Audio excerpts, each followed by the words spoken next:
So now if you're watching the YouTube video is going to start here. What's up, everyone? Playoff Week 1 matches and the Week 9 recap. Oh, shit. I got to go back up here. Final week recap show with Tom and Jack. So, Jack, say what's up to everyone. The YouTube recording just started right now. Good evening, everybody. Welcome to the first of the Season 3 playoffs. Season 4. Oh, Season 4 playoffs. That's right. I missed the first two seasons. Yeah, I missed the first season. And yeah, Wheeze, only 3 more subs before we open up an Evolving Skies and a Vivid Voltage booster box. So that's what we get at 75. And then at 100, I'm opening up 3 Vivid Voltage. 1, 2, 3, and I'm giving one away. And every sub gets a ticket to the raffle. So, for example, Mike Tinez has 2 tickets right now. You just got 7 tickets, plus your 1, so you have 8 tickets. Tootie has a ticket. KD has a ticket. Jax has 11 tickets. My friend Mike Keogh has 15 tickets. So, crazy. And then once I do the giveaway, I can't wait to send this box to you, and I hope you get some amazing cards. I hope you get the G-Max Rainbow Pikachu in here. But, Jax, I think it's time to get into the show. Are you ready? Oh, I'm ready. Let's fucking go. All right, so the first match, we have Bihini versus Arceus. And I would say Bihini was probably the favorite going into it. I really think that in the standing-wise... Let's fucking go, Mike. What's up, Keo? I love Mike. But yeah, so getting into this first match, this was a really fun one to watch. And I'd say Bihini was the favorite going into it. We see the Grimmsnarl and the Blastoise lead against the Klops and Amoonguss. Right away, Arceus' team is so slow and bulky. But the taunt into the Amoonguss stops the Spore. Dark Pulse from Bihini gets the flinch to stop the Klops Trick Room too. We see Arceus Ally Switch and Pollen Puff, which I didn't know this interaction happened. But apparently, if you try to Pollen Puff and Ally Switch in the same turn, it negates it. So Pollen Puff didn't work. Dusclops is in red because he's not Eviolite. He's actually the Mental Herb, which we've seen Arceus do a couple of times before. Then we see Arceus switch in Credilli for Amoonguss, but Muddy Water still gets a KO on Dusclops because the Storm Drain only takes single target moves and redirects them. It doesn't redirect double target moves. So Arceus is learning a lot of RNG during this game. And to see him take this game was crazy after that start. You know, I really thought he didn't start well. But then when he Dynamaxed Credilli, Blastoise Muddy Watered again. And Credilli was +2 before it even attacked. And then it got a +1 special defense boost. So this thing was a fucking tank right out the gate. So right away, before Arceus does any setup himself, Bihini started setting up his Credilli because of the Storm Drain. So once I saw this, I was like, okay, so this kind of awkward start for Arceus really ended up being a good one. The Earth Power did so much to Dynamax Registeel later after Credilli ended the Dynamax. And I thought Bihini did a great job of stalling Dynamax Credilli. And then Dynamaxing Registeel later in the game. But yeah, that Earth Power did so much. And the end of game 1, I thought Arceus played magnificently, calling every sucker punch. So that Bihini wasn't able to KO the Grimmsnarl. The Credilli was able to get set up real well. And it really was Arceus's in control of the end of game 1 by guessing those sucker punches. It was nuts to see. Game 2, we see Arceus burn the Registeel, get the Credilli in, and I put the pen down. I was just like, oh my god. Arceus is playing so well. I thought he positioned himself so well each week this season. And watching him do it again against one of the best players in the league was incredible to watch. I'm looking for Bihini to bounce back in the playoff. I'm looking for Arceus to make a run in the playoffs. And Jax, what do you got on this amazing set from these two great coaches? Well, to me, this was the game of the week. Take it for what you are. I consider Credilli a cat. He's like a fossil cat, and I got to see another big cat. I don't. That's a stretch. All right, that's a stretch. I mean, I'm just saying, it's like a weird alien cat to me. I don't know, but no, I actually I prep with Arceus each week. He sends me Poke Paste. I give him a little Credilli's not a cat. Credilli's not a cat. Wait. When he sent me this Poke Paste, I literally told him that the weakness policy Credilli was the shit. I told him it was gonna win. I told him it was gonna be huge this week.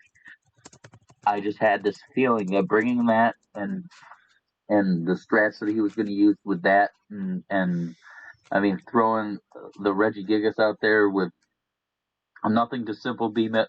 He didn't have any neutralizing gas or anything like that. Really makes you wonder why the heck he would bring it, when you're looking at it and stuff. But I knew coming out there with Cordeli as the focal point was going to be huge, and you could see it right away. Yeah. Because Bihini loves to use the Blastoise to its effect. And earlier on in the season, when Bihini was playing and he couldn't use the Blastoise as well because of Storm Drain, stuff like that, it kind of hampered his team a little bit in that match. He still had won, but it kind of slowed him down a little bit. So to see the Cordeli come out and him to be able, like you said, to position it like he did, it's the second week in a row. Matt and him both were predicting the sucker punches for the priority move that Bihini likes to use when he uses the Grim Snarl. Yep, that sucker punch. They called it magnificently. Yeah, it was huge. The game one when he called the protect and the sucker punch. Yep. So he calm-minded, and then the turn after that, so he calm-minded his own Blacephalon, which went around, circumvented the sucker punch, and then protected himself, and then Sludge Wave predicting the protect from the max Registeel was huge. Yeah. To be able to take out the Grimmsnarl and basically have Bihini pinned in that first game, that was beautifully done. Magnificent.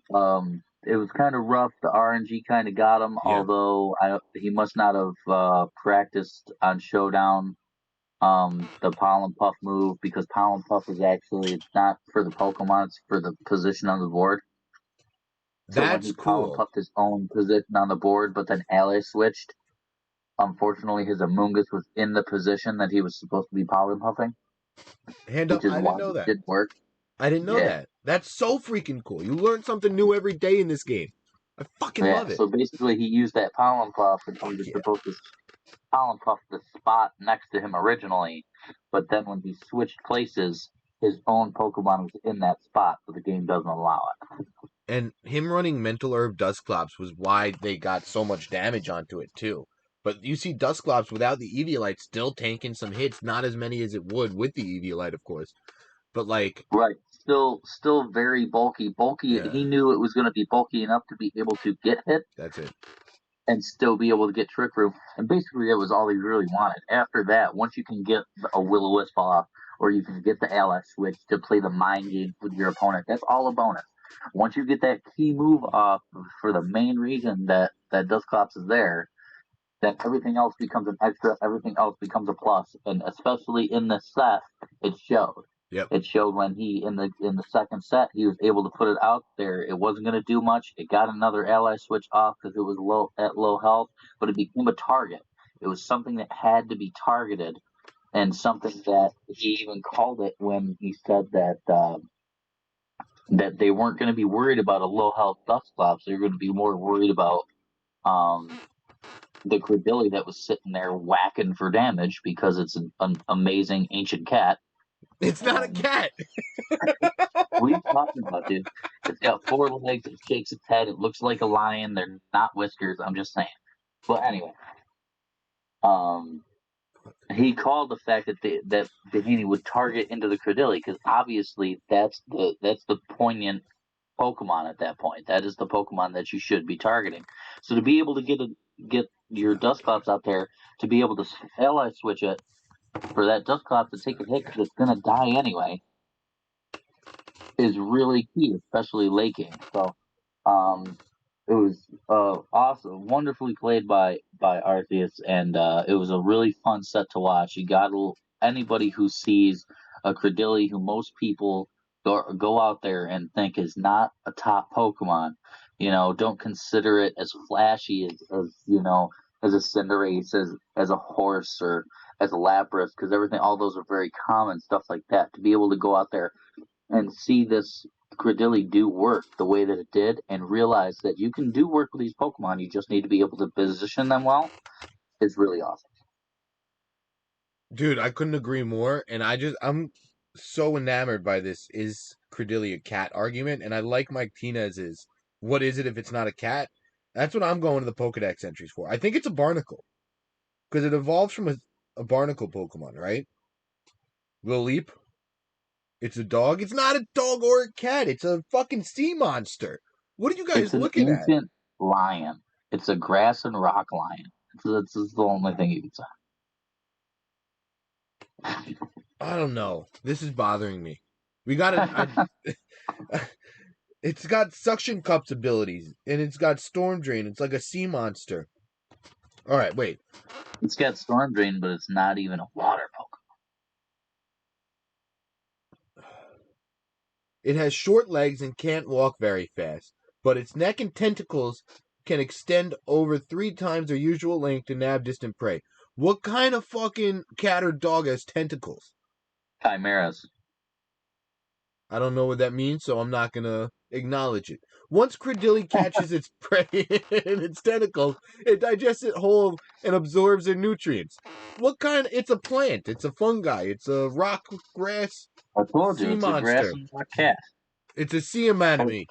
It's a sea anatomy. Anemone? Yeah, Anemone? anatomy. Sea anemone? It's a barnacle. Thank you, guy. I appreciate. It's a flipping barnacle. Thank you, Kid Ninja, for being the voice of reason. It's a kraken. I like that the best. There should be a kraken Pokemon, and I hope there is. Jax, have you been watching Hunter x Hunter? I don't know what that means. Have I been watching Hunter x Hunter? Yes, Does that have to do with my job? Because that's all I fucking do. that's all he I, does, po- I, KD. po- I Pokemon in my job, so no, it's not. I have not been watching it. All right, and Andrew says I know I'm right. Kid Ninja says it's literally the barnacle Pokemon. Tootie sticking with the dog. I think it's a dog. Tootie kind of sold me with that argument. Kid Ninja has a great point, though. But all right, enough with this one. Let's move on to the next match, which was Angelo versus the Boy Sack. And this was a close one despite the 2-0, I thought. This one I thought was closer than the 2-0 victory. And Jax, what do you got on this one? This one was pretty interesting. I don't know if it was really as close as you think it was. To me, I feel like Angelo had control the entire time. There were definitely points during the two sets that that you felt like if Zach was able to pull out something big, he may have gotten an advantage. But at no point during the two games did it look like Angelo was really worried. He was He predicting wasn't worried. moves really well. Yes. He predicted to switch in the game two with the Lapras, um, and stuff like that. Once he noticed Thank you. Holy shit. what Zach had, I gotta write feel this like down. his game plans throughout both of them, with seeing the Pokemon preview, Thank you, was guys. really good. Um, and his Damn it. finishing of the end game in both games was awesome. To what he targeted really well, and to be able to pretty much know that he just had to take out the Lapras, and then the Ferrothorn's gonna, without a doubt, was gonna fall. Just to be able to pinpoint and predict where he needed to go, to be able to take out the priority Pokemon, and just to be able to have kind of an easier road to the win. Really strong, especially because he needed to win that. It was kind of he made sure that you knew it was kind of a big deal, so he hunkered down and he played really well, and now he's going to go into the playoffs, and he's going to have a really strong case for himself as long as he keeps playing those end games really well. Because you see a lot of Yep. matches, much like this one, where you're playing well in the beginning, and then if something major happens in the middle, you can mess up that end game. For the last couple of weeks, Angelo's been having that end game happen really strong, and that's going to be a key to winning in the playoffs, is being able to get through the hard part of the match and then to be able to finish correctly. You're actually completely right. There was the second game came down to a 2v2 with a 30% Lapras and Ferrothorn versus Turtonator and a 60% health Goth. But game Yeah, one, and he knew he undersped with the Turtonator by one. It was yeah, guaranteed, so he he knew was that he very had just calm. had to target one, and he could sweep the other. Yeah, so he positioned himself so well, but like Game 1, him calling every move and then being like that. Lapras KO and Togekiss was huge, I thought, but it was still, he had a 4-2 Pokemon advantage before that. So it was like, it was kind of crazy to see how well I thought. Oh no, that was game 2 where Ice Beam KO'd Togekiss. And then that's when Gothitelle KO'd Indeedee, and that's when we saw the 2-on-2. But I thought Angelo positioned himself so well. He's one of the better coaches in this league, and I think he's going to win week 1 versus Koji. Spoiler alert. No, I'm not going to say it. I'm not going to say what I was going to say. There's something I was going to spoil for later. Wait for it. Don't do it. No, I'm not going to spoil it anymore. You're going to have to wait till the middle of the stream to see what I'm talking about. But I can't believe we hit our sub goal, too. Thank you, Ty the Gamer Official. I appreciate you so much. We're going to open 2 booster boxes after this stream. So I'm excited about that. So stick around if you want to see that after this. And holy fucking shit. So I think that's enough for this game, right? Let's move on to the next one, which was Yama versus Anti. And this was a fun one, man. I really liked it. I can't leave right now because he didn't spoil it. That's... Dude, I love you. I love it. You make me laugh. That's so funny. All right. I can't leave because you didn't spoil. It's a good surprise, actually, I think. Looking at the numbers before, I think it's a really good surprise. But all right. Lando and Dragapult versus the Liepard and the Kartana, which was actually a Zoroark. At Wheeze, Bulu is clearly a cow. I think Bulu is a bull. I agree with Wheeze. But we see Liepard charm the Landorus. Bull and a cow are both bovine. They're both in the same family. Like, I don't get that. So it's a bovine. End of argument. We see Liepard charm Lando. A bull's a male cow. They're both the same thing. Tomato. Oh my god, Mike Tinez, thank you so much. Holy fucking shit. I gotta write all these down later. I'm not gonna write them down now. I'm just gonna Mike. I'm gonna write Pokemon and get a clear definition of what some of these Pokemon are.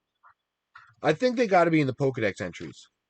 Bulu is a bull or a cow, bovine, certified horse. Oh god. Tootie.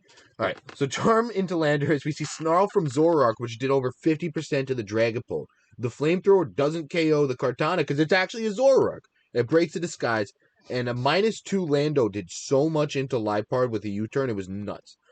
We see Pult protect from Anti, and Charm hits the Terrakion. Snarl hits the Terrakion too, but activates Justified, so it's -1, not -2 after the Charm. Terrakion is so strong, exclamation mark. That was in my notes. Next to Pult especially. Anti was able to secure game 1 off of these two. And game 2, I felt Dynamax Max Guard by Yama was very passive. But we see the Venusaur Oko with Dynamax Terrakion, so it did much better than I thought.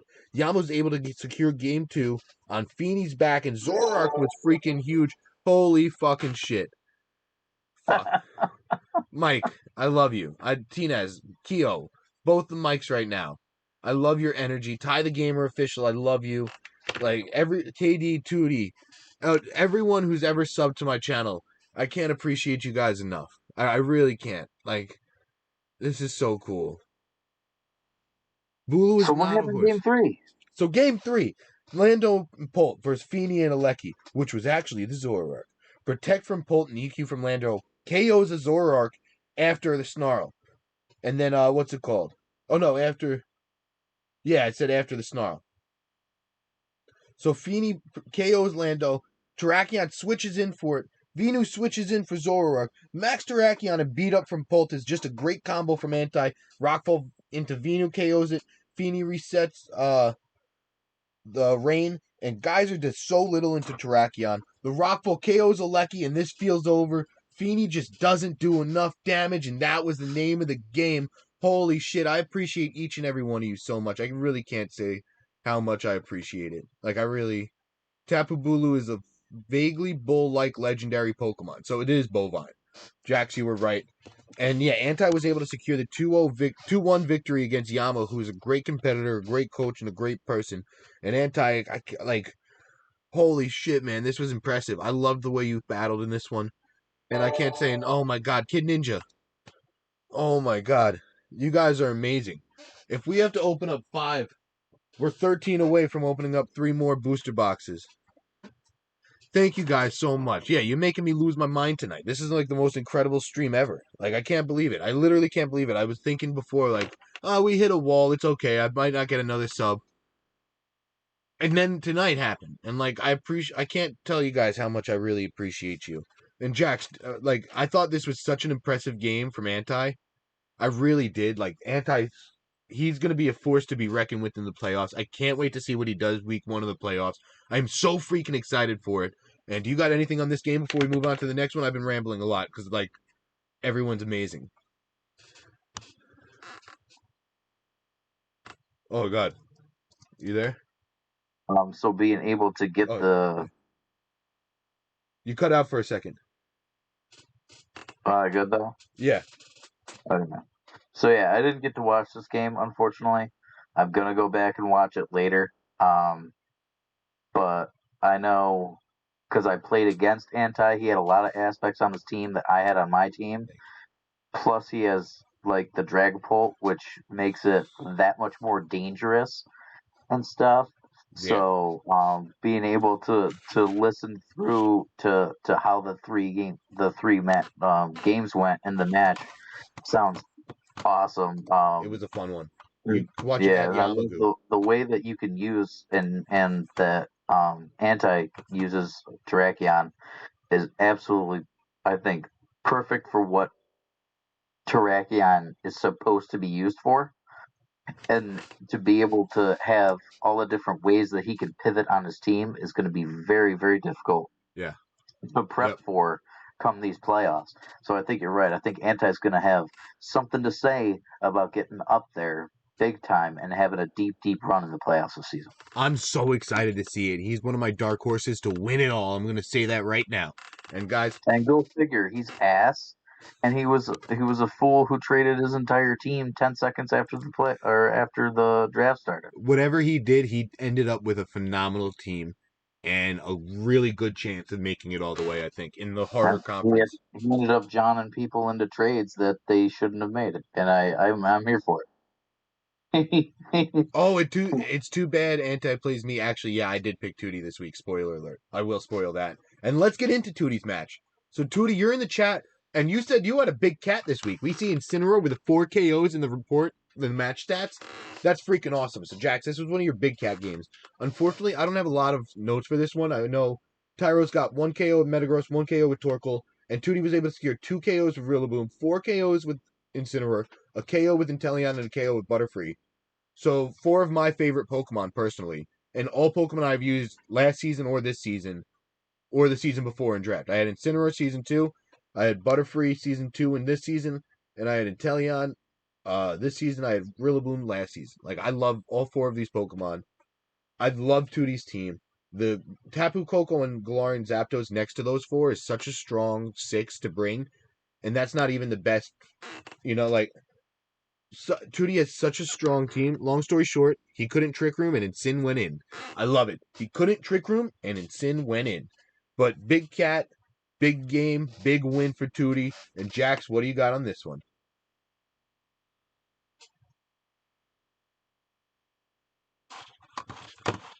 As soon as I see a Dynamax Big Cat, I turn that shit off. I'm like, damn, that's a win. I don't think this one was That's a streamed. W. No. I'm saying whenever you see like a big cat, Yeah. it's over with. It's over with. Unfortunately, I didn't get to see the match, but I know as soon as I saw that Instant had 4 kills, I knew it was Dynamax. Can't look at a kill sheet and have Incineroar get that many kills and not think that it wasn't Dynamax. You never know. It could be doing Uh, cleanup. sure thing. All right. You tell that to a kid you got to sell a bridge to. I don't have any. I'm just saying, I know that bad boy was Dynamax. You know what I mean? Because for it to do that much power and not be targeted down, I just feel like it's got to be Dynamax. And if not, you should have the balls to Dynamax it. I love And Big Cat. Big Cat in Draft League is amazing. it's absolutely amazing. I love it. I will award an automatic win when that happens. This should be a rule actually. If you If you have a cat, Dynamax, you got a if you Dynamax Dynamax a big cat, your opponent has to be like, "Yep, you won." it. All right. So I love the fact this match stats. Again, 4 of my favorite Pokemon. So And yeah, the Mike and Mike are asking for a beer. Am I gonna open my stream? No. I don't got. I got like 2 shandies in my fridge. You're welcome to both of them, but I don't know how I'm gonna give them to you through the internet. I'll go grab a shandy and drink it in honor of y'all because you guys been donating to the stream so much. I appreciate it. So you know what? While I go grab a summer shandy, Jax, do you got anything on Proto versus Alpaca? Did you happen to catch this one? Nope. Nope. All right, so let me sit down, give the Proto versus Alpaca stats because this was a fun one. So we see Cobalion and Doug Trio versus Whimsicott and Charizard for I Alpaca. smell a beat up strat right there. So we see Tailwind actually, which allows Wildfire to go first for Zard, and Cobalion doesn't Dynamax. It eats the Wildfire because of the Aqua Berry. It barely holds on, and Doug Trio's Stone Edges Dynamax Zard and KOs it. Doug Trio Stone Edge Dynamax Zard and KO'd it. It was Yeah. amazing. We see the what's it called? The Cobalion actually poison jab the Whimsicott, bringing it to very low HP. Does not get the poison though, which was huge. Cobalion dies from the wildfire, and this was just a bad start for Alpaca. I thought like Stone Edge is such a low accuracy move. The fact that it hit and was able to OHKO was like great for Proto and was actually a game changer. And then we see another critical moment in the game where Mamoswine comes in for Alpaca, Crobat comes in for Proto. Helping Hand Rock Slide is a great move from Alpaca, but it misses the Crobat. So the Crobat's able to avoid the Rock Slide, gets a Tailwind up. Doug Trio does flinch though, and the Wildfire does do the damage. And then we see high horsepower. Oh no, another Helping Hand Rock Slide from Alpaca. Crobat KO gets out of there, gets a KO. Oh no, never mind. Crobat KOs Whimsicott now with dual wing beat. Stone Edge does like 40% to Mamoswine, and then Mamoswine gets a double KO. So that's when we see an Urshifu in a 2-on-1 situation versus a Duraludon and a Mamoswine. And Proto was Dynamax Urshifu, Max Knuckles Duraludon twice, able to get the KO because he's faster than Mamoswine in the third turn. And this game was over. Like Mamoswine couldn't do enough damage to the Dynamax Rapid Urshifu. And we see Proto secure the victory in game 1. And like a pretty secure victory. That Dynamax Zard OHKO from the Doug Trio was just so unexpected. It shocked me. So game 2, we see Jinx and Mamoswine versus Crobat and Regidrago. Jinx misses a lovely kiss. I think it was Scarf. Crobat sets a tailwind. Dragon Energy KOs Jinx and brings Mamoswine to the focus edge. So Dragon Energy from Regidrago just did so much damage. Icicle Crash couldn't KO Regidrago. We see Duraludon come in Dynamax, but it just takes so much from the Dragon Pulse Regidrago at this point. Steel Spike doesn't KO Crobat, and Proto set himself up so well this game to secure the victory in a 2-0 like solid victory against a good coach with a good team in Alpaca. Alpaca ended 2-7, Proto ended 3-6. So like they were both playing for pride. I appreciate both these coaches for playing the last game and like caring and like coming to play. And this was so much fun to watch. Alpaca just couldn't get past Proto. Like Proto came to play this week. Like he was so prepared for everything. The Akaberry Cobalion, the Stone Edge Doug Trio, the fact that the Dragon Energy was able to get the KO on Jinx.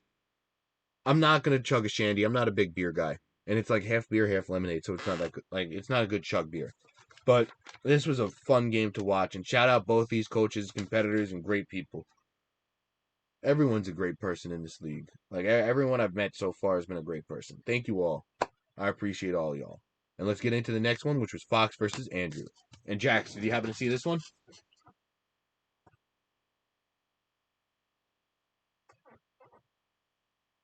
I'll be right back with the summer shandy.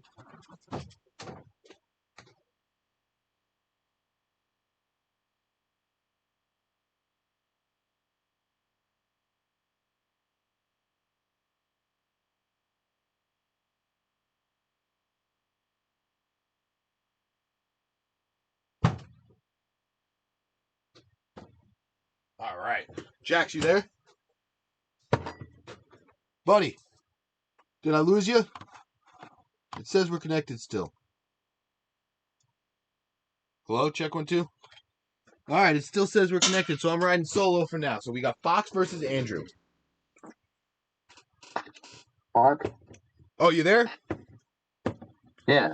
Okay, I don't know what happened. You cut out and it wasn't lighting up your box at all.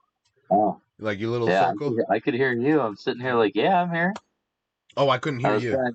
I was trying to give you shit for not having better beer. I'm not a big beer drinker. I love these summer shandies though. I'm a sucker for Linden Kugel summer shandies because I'm a little bitch. I can only drink like 2 to 3 of them though. But I love them. And what other beers do I like? I don't like a lot of beer.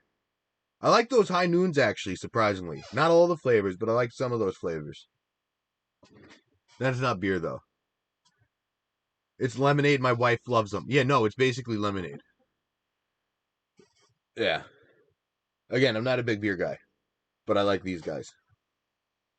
And Jax, if you're talking, I can't hear you right now.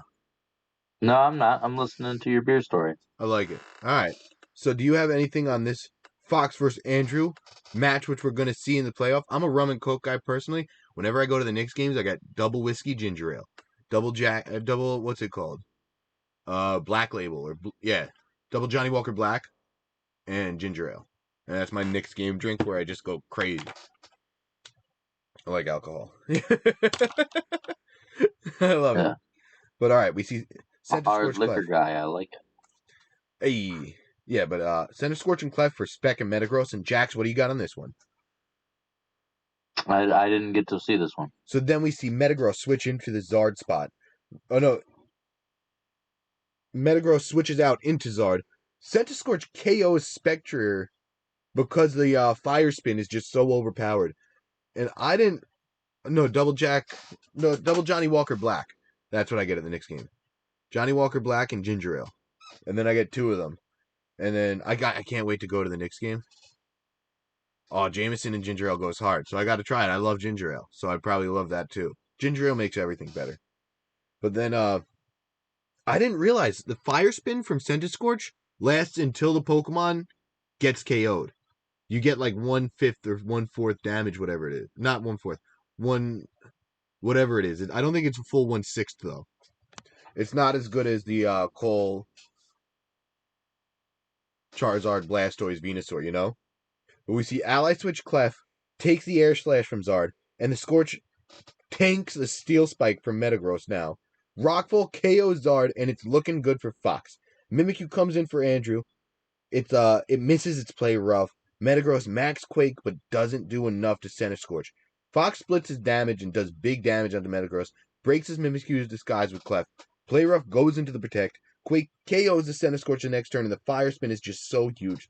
Umbreon comes in, foul plays into the Protect. Play rough hits for Clef, but it doesn't do enough. And Fox was able to secure the Game 1 victory. Kemba Walker, excited are you? Oh, I think the Knicks are going to stay competitive. I didn't even know that until it happened. Know what until it happened? That the Fire Spin lasted. I didn't know that either. I had no idea that Fire Spin was so overpowered. Like that Fire Spin from Centiskorch is huge in this matchup. And then we see Centiskorch Clef again versus Jolteon and the Charizard. Max Centiskorch turn 1. Max Zard turn 1. Fake Tears and Airstream into the Clef after the ally switch. Max Fire takes out Jolteon and bounds the Charizard. Umbreon comes in and does so much to Mimikyu. Max Quake from Zard surprised Fox a lot. The Play Rough does not KO Umbreon. It gets the Snarl off, breaks the disguise right before the Zard dies from Rockfall. Because of the sand damage too, and the Snarl damage. Fox calls the Protect on the Metagross. Play Rough goes into his Magnezone, KOs the Mimikyu, and this set was over. Like Fox was able to secure the victory very easily. I thought the freaking Centiskorch was a monster. Like it was an absolute monster. I couldn't believe how well he was playing with it. It really surprised me. And Bug type's my favorite type. Centinferno lasts 4 to 5 turns, not indefinitely. It lasted the full 5 turns. I thought it lasted 6. So that's why I got confused. I guess it lasted 5 against Mimikyu. Because I thought the 4th turn it should have been over. And then it was another turn. I was shocked. So I was like, this is forever. Forever. Like, it doesn't end. How does it not end? That's what I kept thinking. But alright, I'm getting carried away now. Alright.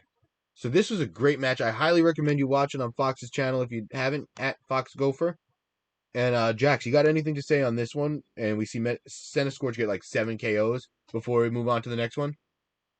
Yeah, I was surprised Centiskorch did that much work. I was trying to help Andrew prep for this, and With the numbers, I guess the residual damage I didn't really take into account. I guess for that because I definitely thought that he would be able to come out on top with that, um, but it just goes to show how much Fox puts in Yeah, each week. He's such a difficult dude to prep for, and you got to be on your game plus some really to end up playing him.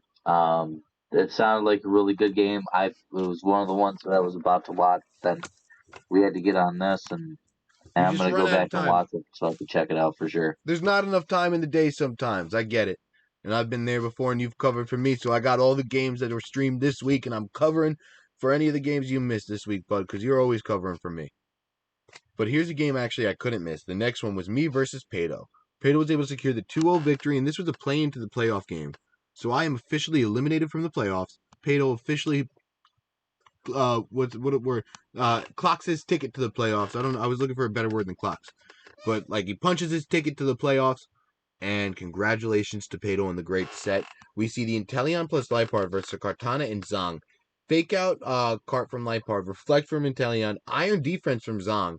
And this was a very passive turn one, I thought. So turn two, fake tears and snipe shot into Zong and it lives. I do not get the KO. The cart KOs Inteleon with Leaf Blade.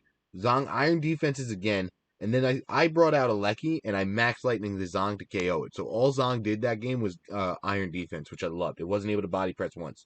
Lipard charms the cart and it's -1 with the reflect up. So Leaf Blade didn't do shit into my Lecky. But that's when we see Hydreigon come in.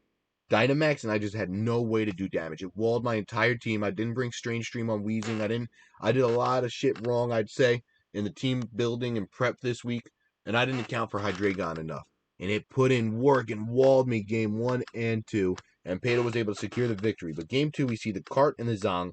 We see me, Lipard, and Teleon again. I fake out and reflect again. He double protects. This time now I charm Lipard and snipe shot Zong, but he ally switched. So charm it went into Zong, and the snipe shot uh like was not very effective. It didn't do enough to Zonk. The cart KOs Inteleon again. I brought in Reggie Gigas, and I knew it was over, but I'm not gonna quit. The Feeny comes in for the cart. Weezing comes in for Lipard. Max Gigas is able to get the KO into Zong. Pato maxes his Kartana here. Max guards and reflects with Feeny. Sludge Bomb did a decent chunk to Feeny, but Hydreigon for Feeny. I forget what I wrote here. Wheezing protects. Steel Spike into Wheezing was able to not get the KO, and Flare doesn't do enough because of the Yaka Berry. I switch in Lipard for Wheezing, sacrifice it, Gigas protects, and Lipard goes down. It was over that turn though when Cart outsped the Wheezing after he double protected to stall out the sun. Again, I thought this was a great match. I had a blast during it. I accidentally did something dumb and took a bong hit on stream too, so that was something to watch for. That's my bad.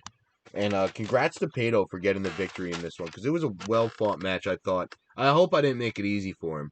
I wanted to make the playoffs. I didn't put enough prep work into it. And you know what? Congratulations to him for securing the victory, man. This was a fun match. And Jax, you got anything on this one? Yeah, I think that what kind of bit you in the foot with this one was the not having the unburden Yeah. on the library. Um, that was really rough. It wasn't until you actually got in game that you realized that you had brought the wrong ability on it, which was definitely a rough situation.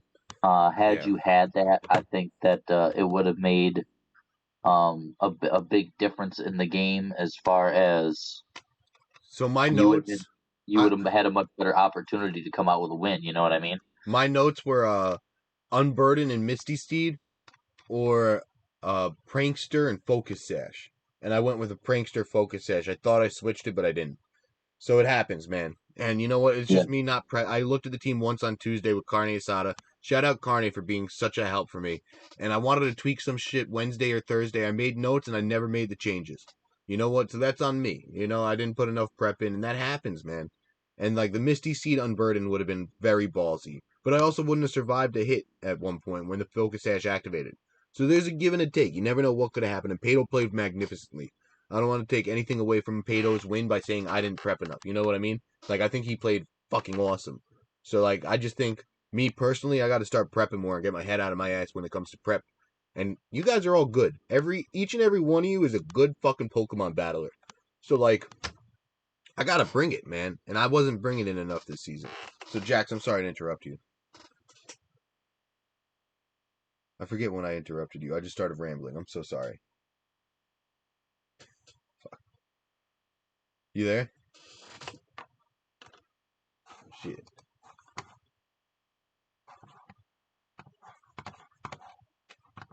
Yeah, it says he's still connected. I suck. Don't say that, Katie. Alright, Jax, it says you're not there anymore. Says I'm not there anymore. Oh no, now I hear you. I hear you now. This is so confusing. Yeah, no, it just starts going out randomly without any warning. Alright, perfect. So what do you got on this one before we move on to the next one?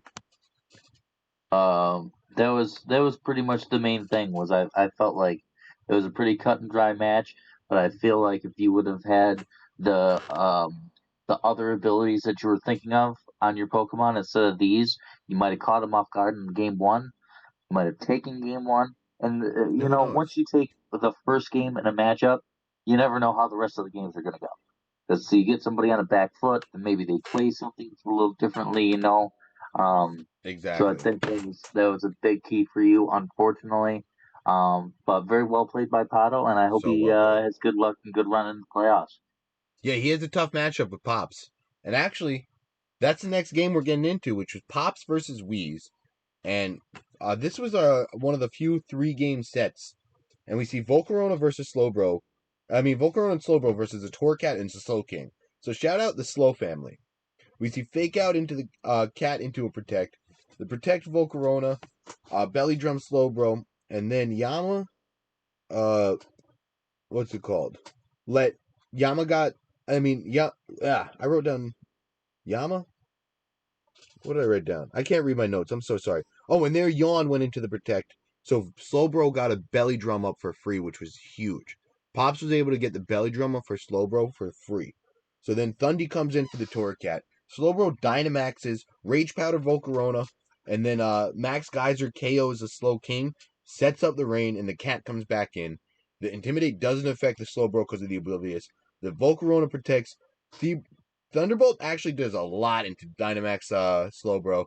Torcat, uh, what's it called? A Brush Slowbro, and it still KOs Thundy. Oh, Burn Slowbro, and it still KOs Thundy. That's when we see the Chomp come in. Volcarona Rage Powders, the Thundercat Heat Waves, not Thundercat, Torcat. Slowbro geysers into the cat and KOs it. And Garchomp goes last. Crazy. So we see a slow Garchomp this game. So Wheeze really came out with like an Iron Ball Garchomp set, like a 0-speed Garchomp. Because it went after Slowbro without any like speed boosts, which was fucking nuts. So the max chomp just wasn't enough in the end game though for Wheeze. And I thought this was a really well played game one for Pops. So game two we see Raichu fake out into the cat, Thundy Dark Pulse Slowbro, and gets the flinch. So this is the second time we see that flinch come up huge. We saw it in Bihini's game and now we see it in Pops' game. And Pops says, I'm dead. He protected Raichu, survives the Dark Pulse, and gets flinched again. Goes down to the burn. Gudra gets in, Dynamaxes, and doesn't do enough to KO the cat with Max Quake.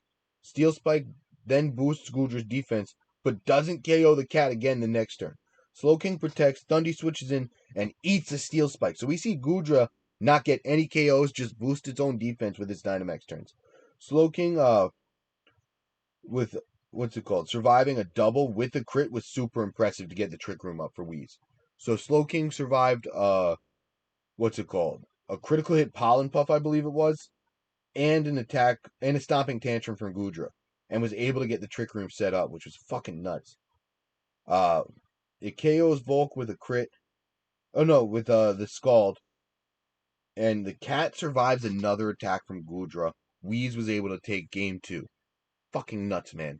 And then game three, we see Thundy and the Chomp versus Raichu and the Slowbro. We see Dynamax, Thundy turn one, Speed Swap Raichu allows Slowbro to go first and KO the Chomp. Then Thundy Darkness does less than half, but with the special defense drop, Pops knows the next one's going to KO, even with the Citrus Berry. Fake out from Raichu into the Torracat. Hailstorm does like 40% to Max Thundy, and then Pops thinks this one's over. Thunderous Max Darks into Celesteela, which was huge the next turn. Volcarona Heat Waves, which was enough to take out the Thunderous, and Pops got the free switch into Raichu. Pops called to protect, fake out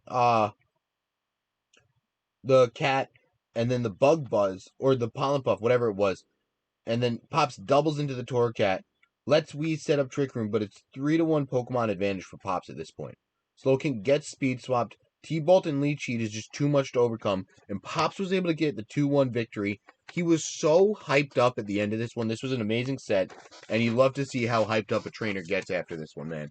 Like, I absolutely love to see Pops fist pumping and going crazy, so that was cool. And yeah, shout out Pops for that one. And Jax, do you got anything on this one? I feel like I've been rambling again. Yeah, the watching this match, especially because I think this was the first one that Pops, played where he was already in the playoffs. He didn't himself have much riding on it, so he had to play a little bit more free with it. Yeah, which was really awesome to see. His emotions were like a seesaw teeter totter. yeah, He was so up and down. He was like super hyped, ready to be like, oh, I fucking got this, And then like at one point, I think he had a Max Quake that was going into the Torcat, and the Torcat didn't die yeah. because of Eviolite. And he was so super hype about it, and then realized that it didn't KO, Yeah. and was immediately like downtrodden about it. So it was a really fun set to watch. He was actually letting us know that Wheeze, really cool dude, was messaging him throughout the entire match pretty Wheeze is much. so cool. Yeah, and he was like talking to him about like, man, it was really bad RNG with the flinches and stuff like that. He was calling out to him and everything like that, which I think was really cool as a stand up thing to do and everything. Yeah, this was a really tight match too. Wheeze had a team that, for the team that that Pops brought, it really kind of hard countered it. Yeah. Everything that Pops brought for a core to do kind of to damage. Yeah. I feel like Wheeze prepped really well for. It just came down to making some really solid reads, and I think in the end of Game 3, Wheeze didn't target the Raichu fast enough. Yeah. And that ended up being the problem. Because I feel like if he would have been able to get that Pokemon out of there, he would have had more time to try to get damage onto the Celesteela. I don't know if he had the flamethrower on it, because Ooh. you saw Scald, but you I didn't don't see a think he did. flamethrower. I And don't think he had I flamethrower. didn't see. I don't remember seeing all 4 moves, and I feel like he would have used it if he did have it. Yep. But I mean, it was really close. The first game, I think that once Pops got the belly drum off, Yeah. which he was super stoked about. The game 1 was unfortunately over. He's just putting out so much damage at that point. So much. But he made some great adjustments. Came back game 2, which was great. I think he did really well making a comeback on game 2. And then game 3, like I said, it was a really, really close battle. Yeah. And unfortunately, Wee's not going to make the playoffs. Pops was fighting for Matt's playoff career and playoff life, if you will, at that point. So that was the major implication in this game. But he played really well, recognized the end game, what he needed to do to be able to win, and he took full advantage of it. And now Pops can carry some momentum going into the playoffs. Dude, Pops has all the momentum in the world, I feel like. Like he's really excited to be in the playoffs. He was able to get the slow throw kill, which he was so hyped about. And Gudra, the only one was Tyke Null that he doesn't have a kill with now. Wow, so that was huge. And he wanted to bring it he too. can focus on in the playoffs. He wanted to get a kill with it during the regular season too, but he just couldn't bring it the game and win. So that's shout out to Wheeze for making him respect the type, not being able to bring type null enough. Nah, Gudra never got one, sad. Yeah, Gudra failed to KO Torracat 3 times. 3 separate times. Goodra just didn't have enough damage to get KO. Oh, and Araquanid needs a KO. We've seen other players, Tyros especially, use Araquanid amazing. So that's something we might see get a KO soon. And then let's go into our next game, which was not a streamed one, which was Snom versus Smurf. Where Snom was able to get the 2-1 victory, and let me pull up the match stats for this one. Alright. So no, not Tooties. Not Pumps, not Pedo. I can't read the match stats for this one. Snom used too many emojis. What the? So Smurf is Peach Trash Can. Okay. So yeah, when you see Snom hit 3 KOs with Moltres, 1 KO with Darm, 1 KO with Torn, and 5 KOs with Blastoise. And then we see Dragonite get 2 KOs for Smurf, 4 KOs for the Bunny, and 3 KOs for Ferrothorn. Holy moly. This game was streamed on Bump Trash Garbage, and I missed it. I'm fucking sorry, Bump Trash Garbage. Shout out Smurf, so go watch this game on Bump Trash Garbage's Twitch. And Jack, did you see this one? I thought this one wasn't streamed. No, I just paid attention to the match stats. Yeah, so that's my apologies. That's not me doing enough. Like, I didn't do enough research this week. So shout I out Bump Trash enjoyed those Garbage. match stats, by the way, Snom. I enjoyed them. They're I can't read them at posted. first. It took me a second to understand what was Well, I going mean, on. the peach is a bum. The trash is for the trash garbage, so it was bum trash garbage, but in emoji form. I like that a lot, but I'm not hip with the internet, so it's probably better I didn't get it. That means it's probably cool.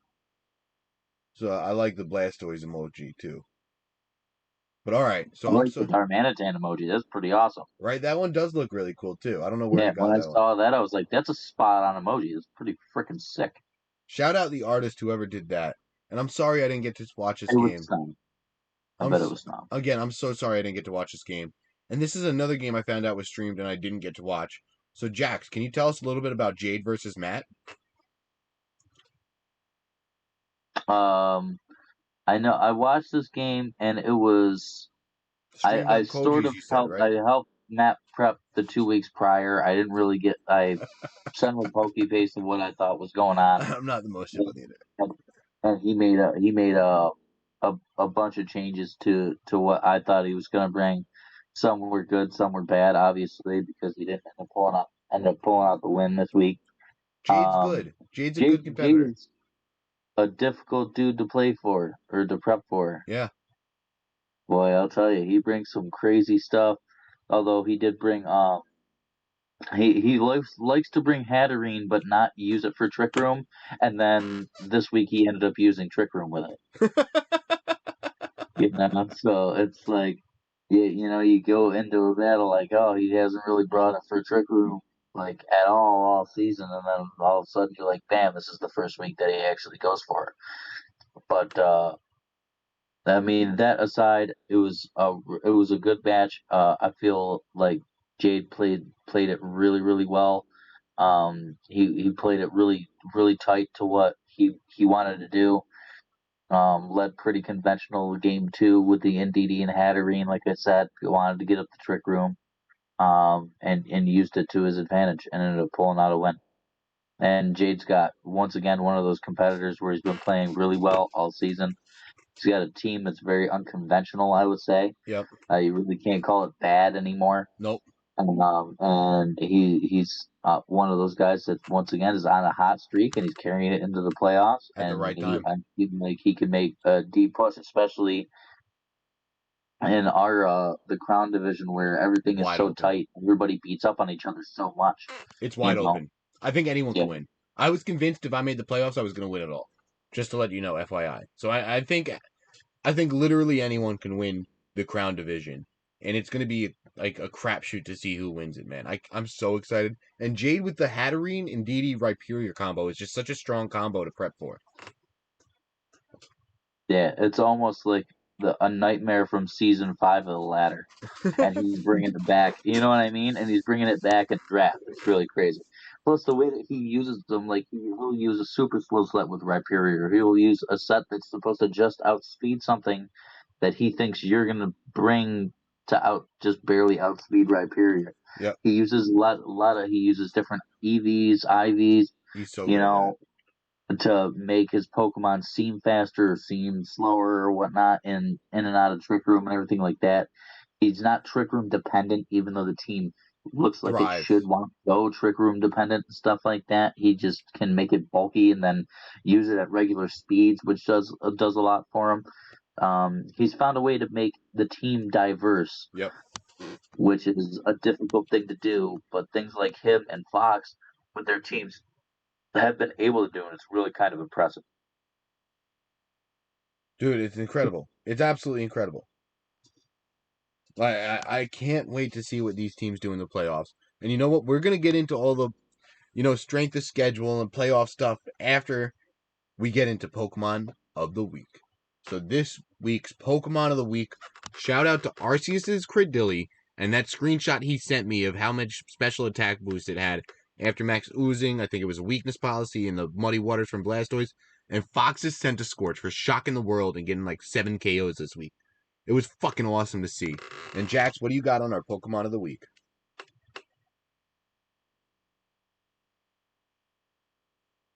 Jax? Shit. Alright, I can't hear you if you're talking again. So I don't know why this keeps happening. But yeah, I really like the Credilli one from Arceus. I really liked how Fox used Scorch this week. And shout out both these competitors for winning Pokemon of the Week. And there's your boy Terrakion Anti. He was honorable mention. So, what's it called? Terrakion had 7 kills. I think, no, wait, so here it is. Terrakion had 7 KOs. Fox and Scorch had 6. Pato and Cart had 6. Credilli and, alright. So you know what? It's all my opinion. So shout out me for getting it wrong if you think Terrakion should be Pokemon of the Week. I thought the way Credilli got set up was No, huge. completely wrong. Well, you don't think Terrakion should be, or you think it should be? I thought the way these coaches used Credilli and Scorch was just so impressive that Yeah, I gave it to them two I, over the Terrakion. I definitely support that decision. And then what's it called? They were only 2 set games instead of 3 set games too. So Terrakion did have an extra game to rack up KOs this week. And again, it's all Yeah, my and opinion. So I am you very you wrong a also lot of the have to time. think that people would expect a Terrakion to be Pokemon of the Week. People are going to expect a Terrakion to be able to put out damage and KO things fast. But a Credilli? Because it does. Because Terrakion does do that. Yeah. But a Credilli? Are you kidding me? A Credilli, bro? You can't hate on that. I loved the Pokemon of the Week. And honorable mentions, I thought all these 3 Pokemon could have won Pokemon of the Week any other week. Anti-Terrakion put in work. Pop set up his Slowbro with the belly drum. I think that got it on here alone. And then the Pato and the Kartana kicked my ass this week. It probably should have been Hydreigon, but the Kartana put in the work with all the KOs. So that's why I gave it a Kartana. And again, this is a fun little thing I do every week. So I wanted to shout out all our Angelo's Gothitelle sleeper pick was involved with 6 of the 8 kills, and never left the field to play. See, Tootie, that's the stats I love for Pokemon of the Week. If you had sent me that earlier, it would have got on the honorable mentions. But I started. And I had just finished watching that match before we got on here, and I thought that was very impressive. Yeah. The bulk that he had on that Gothitelle to be able to keep that on the field was pretty cool. The Gothitelle did not die. It just didn't die. And yeah, shout out Angelo for being awesome. Like, that was a great set to watch. If you missed his set, go watch it at Angelo Hunter on Twitch. But again, so we started Pokemon of the Week, week 3. So shout out all the coaches that won it. There were only 2 repeat coaches, me and Fox. So me was probably a little biased, and Fox earned it. But alright, we got Alpaca Duraludon and my Colossal. We got Bihini's Gudra and mine and Tootie's Inteleons. Both Inteleons won. We got Koji's Krokorok and Pops' Regirock. We got Angelo's Togekiss, Yama's Berserker. We got Andrew's Metagross and Fox's Lapras. We got Tyros Metagross and Matt's Kangaskhan. And now week 9, we got Arceus' Credilli and Fox's Scorch. And shout out all the coaches and fuck spelling. I couldn't spell any of this Pokemon and I wasn't going to look it up. So I just went with the best I got. So yeah, fuck spelling the Pokemon's name right. I just was trying to get this done quick. So shout out all the coaches that won Pokemon of the Week this year and this season. And I appreciate each and every one of you for being so freaking cool. And let's get into the kill leaders, which I already spoiled, which was Anti's Terrakion. Anti and Terrakion secured this spot with 7 KOs, an impressive 7 KOs. This was a dominant performance from them, man. So shout out to Anti and the Terrakion for the KOs. Then shout out Pato, Fox, and Arceus all with the 6 KO tied for second. And shout out Snom and Blastoise with the 5 KOs in third. So Jax, you got anything to say before we move on to the predictions? Spelling is for the birds, exactly. All right, we keep losing Jax for a second, and I don't know why, and it still says he's here. Jax, are you there? All right, so we're going to move on to the predictions. So Anti was so close to winning. It was incredible how close.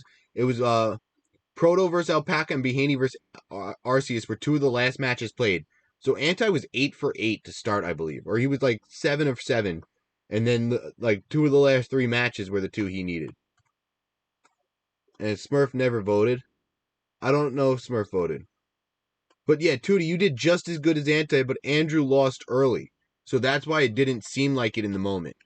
So that's why, shout out to Tootie and Anti for both doing great in the predictions. But again, Anti, the order of the matches this week had it so suspenseful. I thought I was going to have to give the cards. What, Tootie? Did I get your predictions wrong? It's wrong. All right, what's wrong?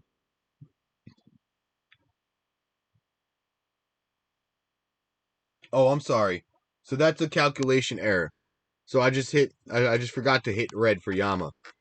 Hand up, that's on me. I'm not perfect. I make some clerical errors.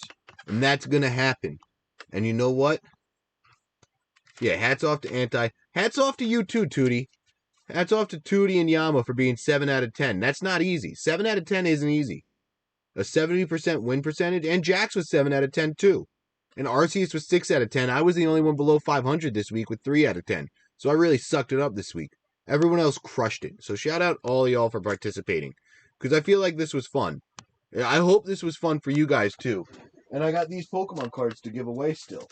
So I don't know what I'm going to do with them now. I really don't know what I'm going to do with them. Should I open them? I want to open them. Should I save 12 of them for the giveaway next season? I don't know. I don't know what I'm going to do with them. I'm going to decide that if I should save them for the giveaway or just open them up myself and be selfish. And I can't wait to see what I got. Yeah, give them to the Season 4 champ, a.k.a. me. No, I think I might open them.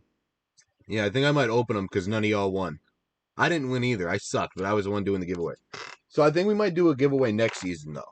So that was a fun little thing, the predictions. I felt like you guys had fun participating. I hope you did at least. But yeah, you know what? So I'm going to open those after I open these 2 boxes. I might be a little burnt out, but what's it called? I got something fun for this next slide. I hope you guys appreciate this one. I'm going to make it bigger. I'm going to make it the whole screen. Oh, shit. All right, so let me do this. Let me bring the chat box above this. Let me bring Pokemon sprites, hide them. Hide Raichu. Hide the text, right? Get out of here, text. Where are you? Text box. Oh. No, webcam. X. Where is this thing? Oh, there we go. X. So here's the strength of schedule slide. So congratulations to Angelo for having the hardest schedule and still making the playoffs. That is not an easy feat to do. That is not an easy thing to accomplish. And Angelo's opponents added up to a 56% win percentage, and he played 7 of his 9 opponents were above 500 this season. So freaking cool to see. So that's incredible. All right, Katie. Whoever's voting against me all season, I'm laughing at you all. But yeah, so this was fun to add up. I thought this was really interesting to see.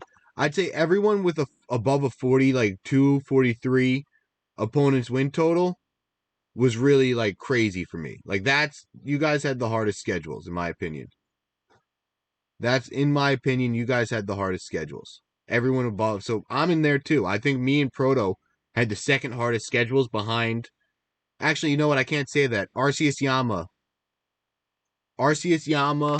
me and Proto were all next there. I see KD's up there with a 52. He had 42. Tootie's up there. You know, so like a lot, we all had some tough schedules, man. Shout out each and every one of you. But again, yeah, Angelo, I'd say you had the hardest schedule this year looking at the math. 7 of your 9 opponents were above 500. And what's it called? It was, oh shit. Yeah, let me go back to the numbers. Yeah, your schedule was hard as shit. And I don't know if Tootie's, yeah, no, Tootie don't stream. I haven't seen any of Tootie's streams. But, yeah, no, this is really interesting to see the numbers. But, all right, I'm going to go back and make everything back to the way it was.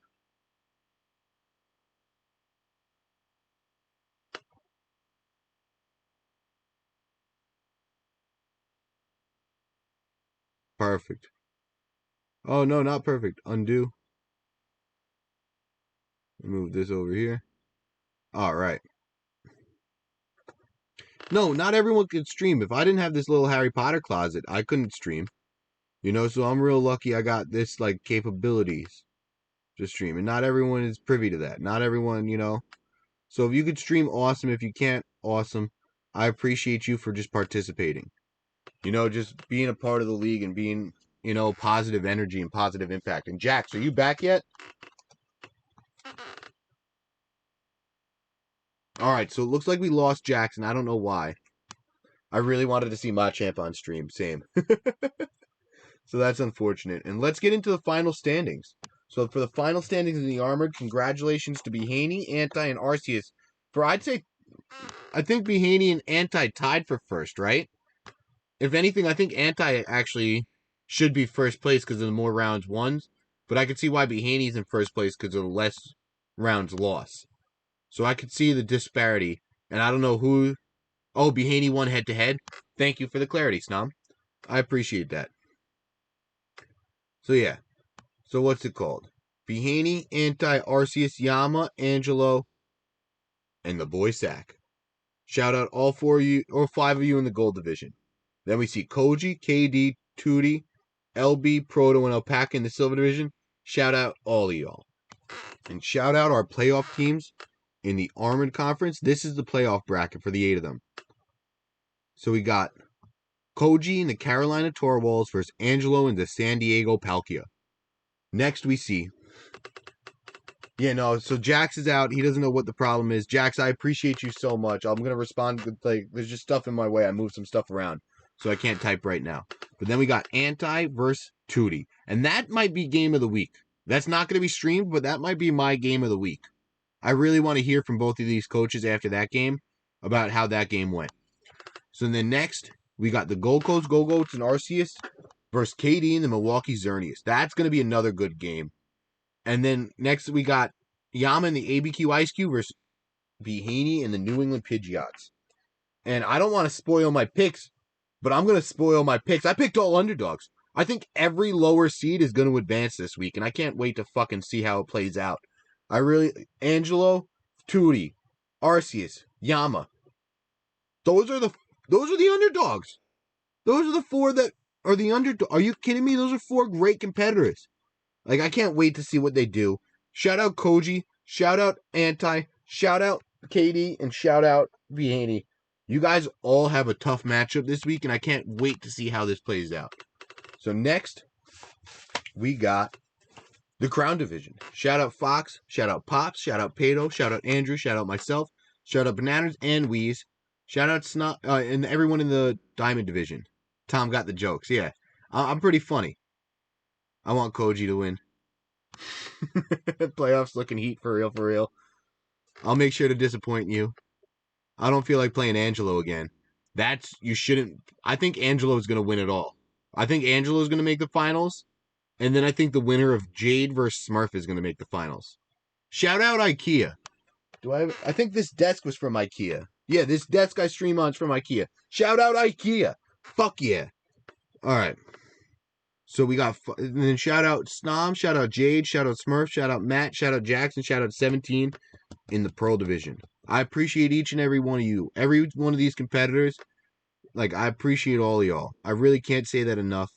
And we see Fox secure the top spot. We see Pop secure the second, Pato and Andrew. And then we see Snom, Jade, Smurf, and Matt. Holy moly. Holy moly. I can't wait to see how this shakes out. And here's the playoff bracket. We see Snom versus Matt. We see Jade versus Smurf.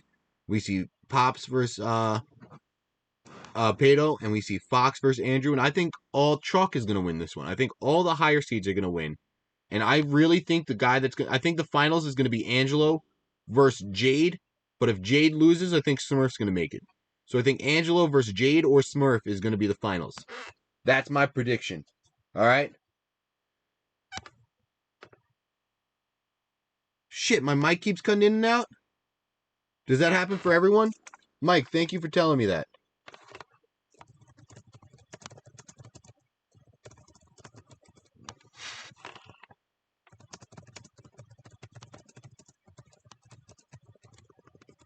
Is that happening to anyone else? It's been good on your end? Alright, so my mic, thank you though. If you guys have any mic issues in the future, please tell me. Mike, I appreciate that, but I think that's on your end this time. I know we had mic issues with Jack, so that's why I wanted to ask. So I appreciate each and every one of you. I really can't say that enough. I've been saying that a lot. This is a sappy stream, but we have 87 gifted subs. So I'm going to be a big sap. Alright, I appreciate each and every one of you, and I can't say that enough. So let's get in to the playoff week 1 matches. Yeah, Mike having issues with his mic. That's funny stuff. That's really funny. All right. So without further ado, let's get into it. It appears. Oh. All right. So let me X out of this Discord. I was on a call alone for 5 minutes, so it automatically exited me out. So we got Koji versus Angelo, and I already gave my pick. I think Angelo is going to win. I think Angelo is going to beat Koji. The 8-1 upset. I think the 8 seed Angelo is going to upseat the 1 seed Koji. And I'm so excited to see if Koji can pull it off. Koji is one of my favorite streamers in here. So is Angelo. But, like, I think Koji... Like, I never watched Twitch before I started playing in this. Like, I never really got Twitch before. And watching Koji, like, how much fun he was having, how much he was engaging with his audience in the chat, it made me get streaming. It made me be like, oh my god, I want to start streaming more. Like, this dude's fucking awesome. You know, so, like, streaming, like, the idea of it clicked with me when I started watching Koji. Snom, you said Koji had the worst team at the start, so you don't know what's going to happen. He made a couple of trades, I believe. Like, that Krokorok trade was huge. Actually, I think Angelo and Koji traded Krokorok for someone. I forget who. Oh, for Nidoking. Yeah, so Krokorok for Nidoking. We saw more success with the Krokorok from a Crocodile. I keep saying the Pokemon's name wrong. Crocodile from Koji. But yeah, shout out both of these competitors. I think Angelo's going to upset him. I really do. When are we going to have the CPDL Drunk Mario Kart stream? Fuck, I would love to have that. You know what? Maybe we'll plan that second week of the playoffs when more people have free time. You know, when there's only like 4 teams. Yeah, apple juice if Nanners comes. But shout out, I'll be drinking these lemonades. And all right, let's get into Anti versus Tootie. The next match. And I forgot to shout out at Professor Koji and at Angelo Hunter on stream. You could watch this one at either of their handles, I believe. Shout out both of them. And let's get into Anti versus Tootie. Again, I think Tootie's going to win. Tootie's the 5 seed, Anti's the 4 seed. I think this is going to be another upset. I really do. I wouldn't be surprised to see the upset here. And I really, can't believe I'm picking all the underdogs. But I'm picking all the underdogs. I think Tootie has what it takes. I think Anti's getting hot at the right time. And Anti, this ain't nothing against you, but you're going to have a tough matchup this week. Tootie is one of my favorite teams by far. I better see Arceus. That's really funny. All right. It's crazy. You know, so this is going to be, I think this is match of the week. This has match of the week for me. Match of the week, official match of the week, Anti versus Tootie. I don't care if it's not streamed.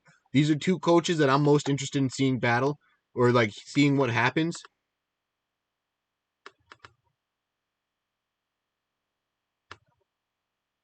Tootie traded Sandaconda for Arceus. Never brought either. Doesn't have Rockbird anymore. Is this an old? So I just took this screenshot. So sorry. I thought this was the most updated screenshot, but I guess it is not. So that's on me. But, oh, you do have Archeops. All right. So on to the next. Wait. Tootie has Archeops, right? This is an updated screenshot, I thought. I thought this was updated. He or she, I don't know. This is accurate. All right. Let's get into the next game. Arceus versus Kd. I think Arceus has a. This is one. Oh, I love you. I love my Kia.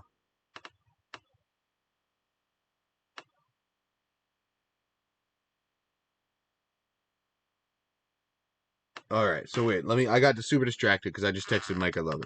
But I think Arceus can upset Kd. I think if Kd takes this league serious, if Kd tries to win, this is Kd's league to lose. If Kd puts his 100% effort and energy into this, the world is his oyster. I think he could win this whole thing every year, every season. But I think Arceus is going to come to play. I think Arceus is going to have that prep that might take Kd off guard if Kd doesn't put all his energy and effort into it. So you know what? I'm picking Arceus. And good luck, KD.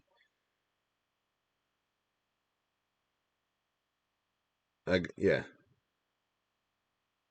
Later, we're 13 away from the giveaway. All right, yeah.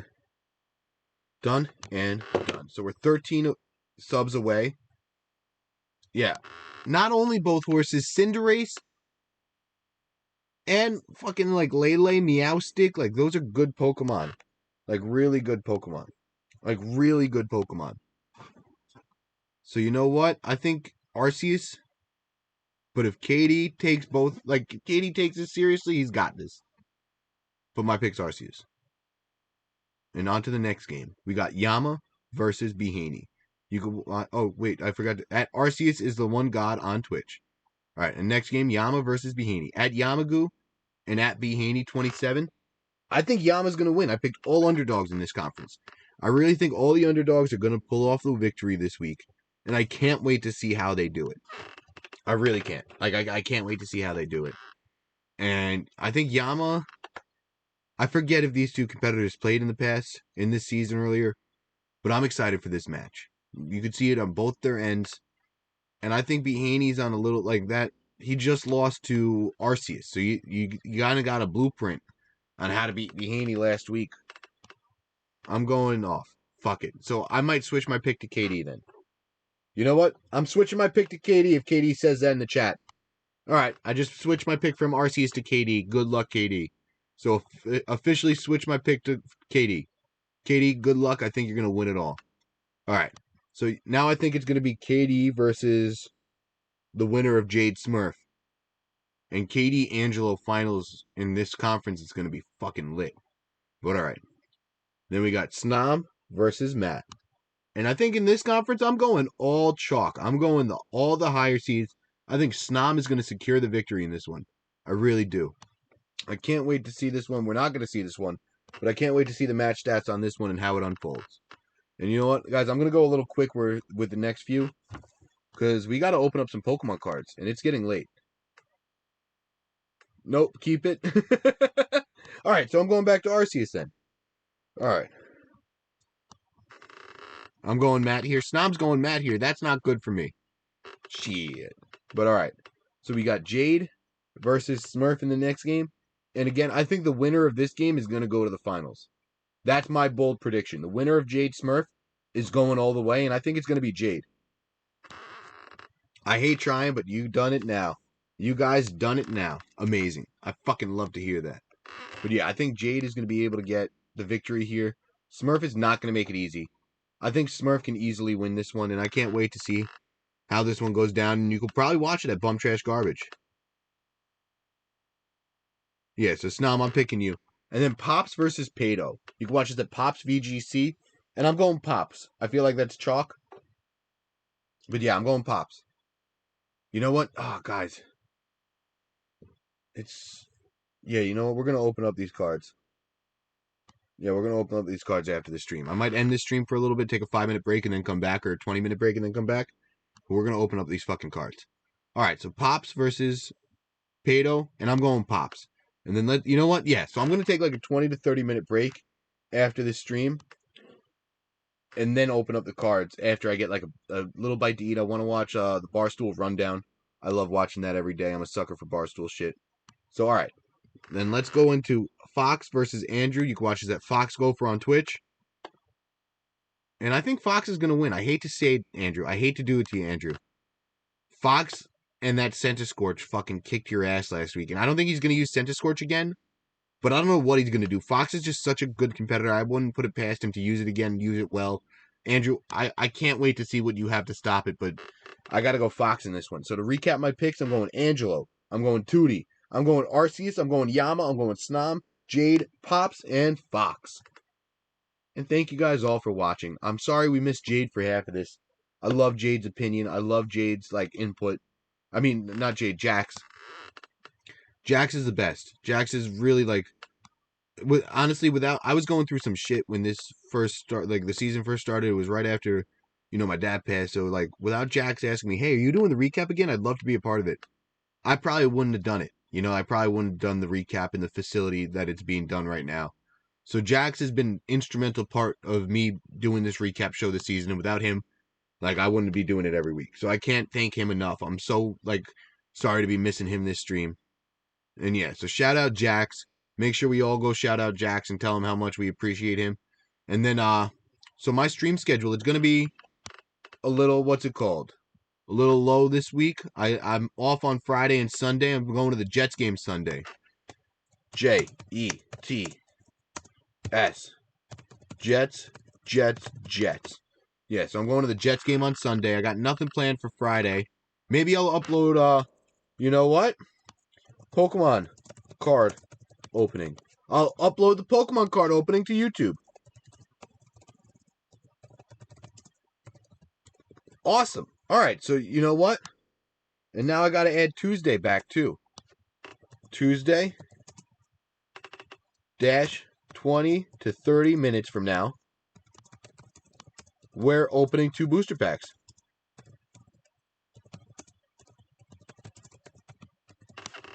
Yeah, we're opening an Evolving Skies and we're opening a Vivid Voltage booster packs in 20, 30 minutes from now. So I don't have an exact time. I want to take a quick break. I want to go to the bathroom. I want to eat a quick snack. I want to finish this beer, which I've been milking for a little bit. And then, yeah, so we're going to do that. What time is it now? It's 10:41. Maybe 11:15, we'll call it. Yeah, so 11:15. 11:15 Eastern time. We're going to come back and open these boxes, so I appreciate each and every one of you. So see you then. Out.